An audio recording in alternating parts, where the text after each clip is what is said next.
He glanced down at the red and black chief's blanket that covered his wheelchair. "She don't pay no attention to an old legless Indian." Henry Standing Bear, my daughter's wedding planner, who had made the arrangements that were now being rapidly unraveled, sipped his coffee and quietly listened. "But you're the chief, Lonnie." "Oh, you know, that don't mean much unless somebody wants a government contract for beef or needs a ribbon cut." Up until this year, Lonnie's official contribution to the tribal government had been limited to falling asleep in council. A month ago, when the previous tribal leader had been found guilty of siphoning off money to a private account belonging to his daughter, an emergency meeting had been held. Since Lonnie had again fallen asleep and therefore was unable to defend himself, he was unanimously voted in as the new chief. "She's in charge of all the books over there, and she's full blood. That's pretty much the worst of both worlds." A heavy-set man, with long hair and a gray top hat with an eagle feather in it, stopped by the table and rapped his knuckles on the surface. "Morning, Chief." Lonnie sighed. "I wish you wouldn't call me that, Herbert." Herbert, his good horse, the morning drive announcer on the low-power FM station KRZZ, smiled and turned to the rest of us in the crowded booth. "Do you know the story about the 3 Indian women who died at the same time?" Herbert was a mainstay on the res, where almost everyone tuned into 94.7 FM just to hear the outrageous jokes he told between songs. Lonnie responded for the table. "Nope." "St. Peter was sitting on his throne at the gates of heaven. Is this a true story, Herbert?"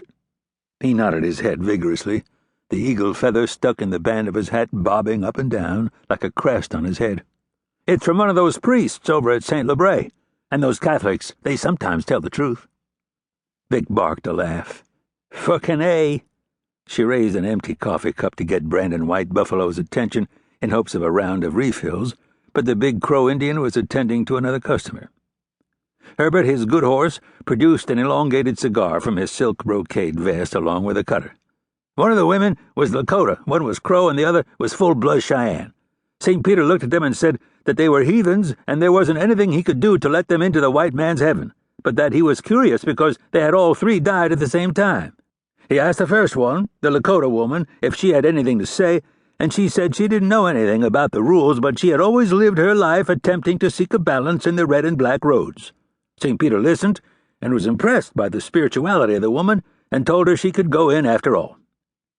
Lonnie smiled and nodded as Herbert repocketed the cutter and produced a chopped-down brass Zippo lighter, the one that he had carried in the 70s in Vietnam. St. Peter leaned down to the Crow woman and asked her if she had anything she wanted to say, and she told him that to her there was a spirit in the air, the land, the water, and all the creatures that populated Mother Earth, and that she had spent her life attempting to be respectful of all these things. St. Peter was so impressed that he waved her into the white man's heaven, too. Lonnie sipped his coffee, and Henry, smiling, glanced at me. Then St. Peter turned on his throne and looked at the Cheyenne woman. He asked her, "Do you have anything you'd like to say?" The Cheyenne woman nodded and said, "Yeah, what are you doing in my chair?"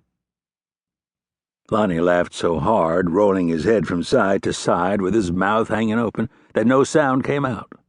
After a while he began slapping Henry on the leg. I suppose just because the bear had both of his, and because he was also Cheyenne. Yes, it is so." Herbert, who had recovered from laughing at his own joke, lit his cigar, rapped the table, and signed off with his signature slogan, "Stay calm, have courage," the entire booth responded with the rest, "and wait for signs." Henry, probably glad for the interruption, put his own cold coffee on the table, smiled indulgently, and watched the disc jockey stroll away. It really wasn't the bear's fault that our site had been suddenly appropriated at the last minute. As he'd explained to me, clearing all the events of all the organizations on the reservation was akin to herding prairie chickens. I stared down at the platinum ring with the smallish diamond that was between 2 inset chips. "What's the librarian's name, Lonnie?" At the mention of our collective obstruction, the laughter died away in his throat. "Oh, it's my sister, Arbutus."